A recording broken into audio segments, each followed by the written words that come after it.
Terima kasih saudara, Anda masih bersama kami. Saudara, puluhan rumah warga di Kecamatan Bandar Kedung Mulyo, Kabupaten Jombang, porak-poranda disapu angin puting beliung. Hujan deras dan angin kencang juga mengakibatkan sejumlah pohon tumbang. Terjangan angin puting beliung yang diiringi guyuran hujan deras terjadi di Desa Pucang Simo, Kecamatan Bandar Kedung Mulyo, Kabupaten Jombang, Selasa sore, sehingga membuat warga terdampak panik keluar rumah mereka. Akibat kejadian ini, puluhan rumah warga rusak dan perabotan di dalamnya hancur. Sejumlah pohon di sekitar rumah dan jalanan desa juga tumbang. Menurut warga, sebelum musibah terjadi, tiba-tiba langit mendung gelap. Kemudian muncul pusaran angin kencang disertai hujan turun dengan deras. Angin bersamaan hujan, Pak. Dari utara, habis itu nerjang itu seng itu abrung. Habis itu ke rumah saya ini sampai genteng-gentengnya itu habis ini. Pak, ini yang rusak bagian apanya, Pak? Ya, atap-atapnya ini, Pak. Saat kejadian Bapak sama keluarga di mana, Pak? Ya, waktu itu cucu saya tidur di ruang depan ini. Terus Bapak? Terus saya hujan lari sini, azan di sini. Data petugas BPBD Jombang, ada 22 rumah yang mengalami kerusakan, rata-rata di bagian atap dan teras rumah. Ini sementara yang terdampak dua dusun Pucang Anom sama dusun Simo. Untuk total jumlah kerusakan rumah, data sementara kami 22 rumah. Rata-rata kerusakan di bagian atap. Apa tadi sempat ada yang roboh tembok atau gimana? Beberapa ada yang roboh untuk temboknya, mulai dari pagar sampai rumah. Untuk samping ada yang roboh. Kini petugas BPBD bersama warga masih berupaya menyingkirkan puing-puing rumah dan pohon yang tumbang di pinggir jalan. Dwi Mujiarso melaporkan dari Jombang. Saudara, tak hanya memicu kepanikan, banjir bandang susulan yang menerjang sejumlah wilayah di kaki Gunung Raung, Jember, Selasa sore kembali memutus akses jalan. Padahal jalan penghubung tersebut baru selesai dibersihkan 2 jam sebelumnya. Susulan jam jarum, ya Allah, susulan lebih parah. Kosak boleh. Banjir bandang susulan yang menerjang jembatan Sungai Bire, Desa Jambe Arum, Kecamatan Sumber Jambe.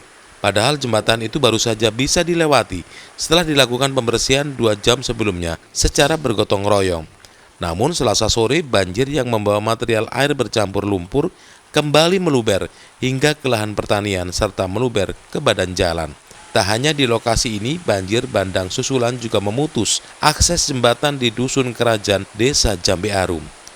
Sejumlah pemotor yang nekat menerjang banjir harus berjibaku mengendalikan kendaraannya agar tidak terseret banjir. Menurut sejumlah relawan yang ada di lokasi sempat melakukan pertolongan, banjir bandang susulan melumpuhkan akses yang melalui 3 jembatan di Desa Jambe Arum. Susulan ini seperti apa ini, Pak? Ya ini sudah dibersihin tadi tapi sumber lagi, jadi kembali ke semula, jadi akses jalan macet lagi, khususnya untuk masyarakat kerajaan. Ini ada berapa, Pak, jembatan yang terjadi luapan air, Pak? Ada 3. Ya, untuk yang agak kesulitan itu untuk masyarakat dusun kerajaan, karena terkepung jalur 3 jembatan itu banjirnya meluap. Banjir bandang dari lereng Gunung Raung berdampak ke 3 desa di Kecamatan Sumber Jambe, yakni Desa Rowosari, Gunung Malang, dan Jambe Arum. Tommy Skandar melaporkan dari Jember. Saudara, erupsi Gunung Raung yang terjadi pada Selasa pagi mengakibatkan sejumlah wilayah di Kabupaten Bondowoso diguyur hujan abu vulkanik. Mengurangi resiko, petugas gabungan langsung diterjunkan ke sejumlah titik untuk membagikan masker. Petugas gabungan Muspika Kecamatan Sumber Furingin Kabupaten Bondowoso diterjunkan ke sejumlah titik untuk mendistribusikan masker kepada masyarakat. Pembagian masker dilakukan menyusul hujan abu vulkanik yang mengguyur sebagian wilayah di Kecamatan Sumberwringin pasca erupsi Gunung Raung pada Selasa pagi. Kecamatan Sumberwringin merupakan salah satu wilayah di kaki Gunung Raung dan hanya berjarak sekitar 10 km dari puncak kawah. Di kecamatan ini setidaknya ada 3 desa dengan ribuan keluarga yang dilanda hujan abu erupsi Raung. Ketiga desa itu adalah Desa Rejo Agung, Sumberwringin, dan Desa Tegal Jati. Kita juga mengimbau kepada warga jangan sampai panik karena ini masih kita pelajari, erupsinya masih ringan. Untuk yang terdampak itu ada 3 desa, Desa Rejo Agung, Desa Sumberwringin, dan Desa Tegal Jati. Menurut warga, hujan abu vulkanik dengan intensitas sedang melanda selang 1,5 jam usai terjadinya erupsi. Tak hanya di atap-atap rumah, abu vulkanik juga memenuhi bagian teras dan halaman rumah termasuk di kendaraan warga. Sampai sini sekitar jam 11-an turunnya. Tebel ya debunya nih ya? Ya, cukup tebal untuk debunya. Ini nyapu membersihkan Ya, debu nih Mas? bersihkan debu ini, nyapu. Sisa-sisa dari abu tadi. Gunung Raung dengan ketinggian 3.332 meter berada di perbatasan 3 kabupaten yakni Jember, Banyuwangi, dan Bondowoso. Sebelum erupsi pada Selasa pagi, status gunung api aktif ini sudah berada di level 2 waspada sejak 19 Desember lalu. Tommy Iskandar melaporkan dari Bondowoso. Saudara, Polrestabes Surabaya akhirnya menetapkan pengemudi mobil sedan sebagai tersangka kecelakaan beruntun di Jalan Kenjeran, Surabaya. Pelaku diduga terpengaruh alkohol saat berkendara sehingga menyebabkan 1 orang meninggal dunia dan 5 korban luka-luka. Pengemudi mobil sedan bernama Septian Ukiwijaya akhirnya ditetapkan sebagai tersangka oleh Satlantas Polrestabes Surabaya. Hal ini usai polisi menggelar olah TKP, pemeriksaan tersangka dan para saksi, juga berdasarkan pengumpulan barang bukti kasus kecelakaan beruntun ini. Tersangka dalam pengaruh alkohol, namun nekat mengendarai mobil sedan sehingga menabrak sepeda angin dan menyebabkan tabrakan beruntun yang melibatkan 3 minibus, 3 motor, dan 1 pesepeda angin. Pasal 312 Junto 231 yaitu peristiwa tabrak lari. Kemudian diperberat oleh pasal 311 ayat 5, ayat 4 dan ayat 3 dan ayat 2 Junto 106 ayat 1 Undang-Undang Lalu Lintas nomor 22 tahun 2009, yang mana hasil pemeriksaan baik dari pelaku, saksi-saksi, korban, dan petunjuk dari hasil olah TKP yang bersangkutan pada saat berkendara berada di bawah pengaruh alkohol. Sementara itu tersangka Septian Ukiwijaya meminta maaf atas kelalaiannya saat berkendara sehingga mengakibatkan 1 korban pesepeda angin meninggal dunia dan 5 orang lainnya luka-luka. Saya mohon maaf kepada para korban, kepada keluarga korban, akibat kelalaian saya, kecerobohan saya, ketidakbertanggungjawaban saya yang menyebabkan kecelakaan yang merugikan banyak orang. Saya mohon maaf sebesar-besarnya. Saya akan berjanji berusaha untuk bertanggung jawab semaksimal yang saya bisa. Saya tahu mungkin tanggung jawab saya tidak bisa mengembalikan yang hilang, tapi saya mohon maaf sekali lagi kekhilafan saya. Dan satu pesan saya, cukuplah saya yang terakhir berlaku bodoh seperti ini, berkendara dengan posisi mabuk dan tidak bertanggung jawab. Tersangka dijerat dengan Undang-Undang Lalu Lintas dan Angkutan Jalan, ancaman hukuman hingga 12 tahun penjara. Diketahui, tabrakan beruntun melibatkan sebuah mobil sedan, 3 minibus, 3 motor, dan 1 sepeda angin terjadi di Jalan Kenjeran, Surabaya, Senin petang.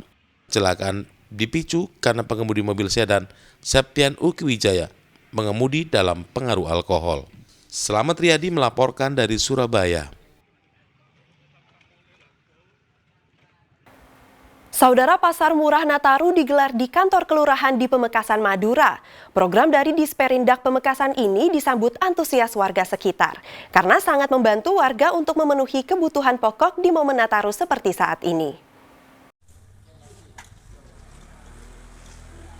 Pasar murah Nataru yang digelar di kantor kelurahan Lawangan Daya, Pamekasan langsung diserbu oleh masyarakat sekitar. Harga sembako yang dijual di bawah harga eceran terendah.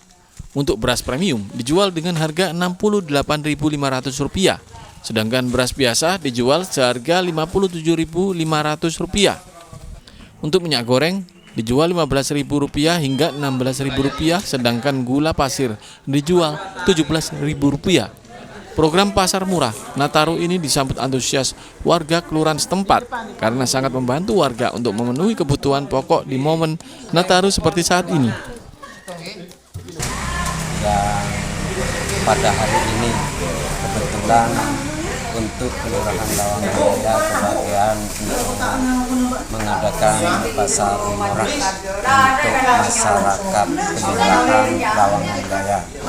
Ini sangat membantu, program ini sangat membantu kepada masyarakat, terutama bagi masyarakat golongan menengah ke bawah. Kegiatan pasar sembako ini adalah untuk menstabilkan harga, di mana kita ketahui bersama setiap menjelang Natal dan Tahun Baru harga sembako merangkak naik. Untuk itu pemerintah sesuai dengan surat dari Menteri Koordinator Perekonomian untuk melaksanakan kegiatan bazar sembako atau bazar murah.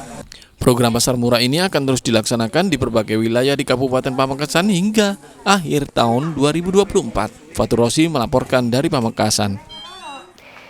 Sementara itu, saudara, momen Natal dan Tahun Baru sudah menjadi tradisi untuk berbagi kebahagiaan antar sesama. Salah satunya berbagi kue atau makanan ringan yang dikemas cantik yang biasa disebut hampers. Hal ini membawa berkah bagi pelaku usaha hampers di kota Surabaya yang banyak diburu pembeli.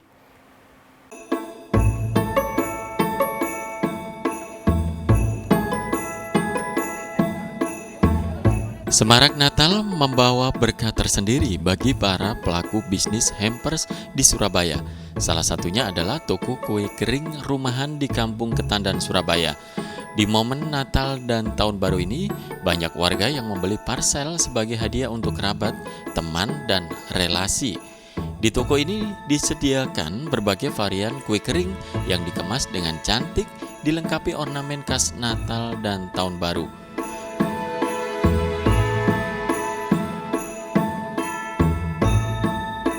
Pembeli bisa membeli parsel yang sudah jadi maupun merangkai sendiri dengan kue yang dipilih sesuai selera. Yuyun, salah satu pembeli, mengatakan akan memberikan bingkisan kue kering sebagai hadiah Natal untuk keluarga dan tetangganya. Ini beli apa aja nih, Mbak? Beli beberapa cookies tadi. Itu tadi kok dibentuk seperti parcel itu emang kenapa, Mbak? Iya, buat ngasih buat Natalan orang rumah. Siapa nanti yang akan dikasih? Ya banyak mas, ada keluarga, sahabat juga. Untuk harganya sendiri gimana? Iya, untuk harganya sendiri worth it sih mas. Worth it, ya? Sama rasanya juga enak. Jadi nggak malu-maluin untuk dikasih ke... Iya, nggak malu-maluin banget, udah bagus. Meningkatnya permintaan parsel saat momen Natal dan Tahun Baru ini membawa berkah bagi pelaku usaha kue kering. Dalam sehari, ratusan toples kue kering terjual. Parsel atau hampers hadiah cookies itu kita bisa menyesuaikan budget. Jadi untuk customer yang memiliki budget berapa, itu bisa kita bikinkan sesuai requestnya. Misalnya ada yang punya budget 160, minim 160 tuh kita sudah bisa buatkan hampers mini-mini seperti itu. Sampai 1 juta kita juga bisa buatkan. Tergantung permintaan pelanggan. Iya, betul. Jadi kita memberi servis supaya orang itu bisa lebih gampang untuk membeli hadiah cookies. Berbagai jenis parsel ditawarkan mulai harga Rp60.000 hingga jutaan rupiah, tergantung kebutuhan pembeli. Biasanya parsel pada momen Natal dan Tahun Baru ini selain dari Surabaya, pesanan juga banyak dari luar kota seperti Sidoarjo, Makassar, dan Jakarta. Dari Surabaya, Ari Purwanto melaporkan.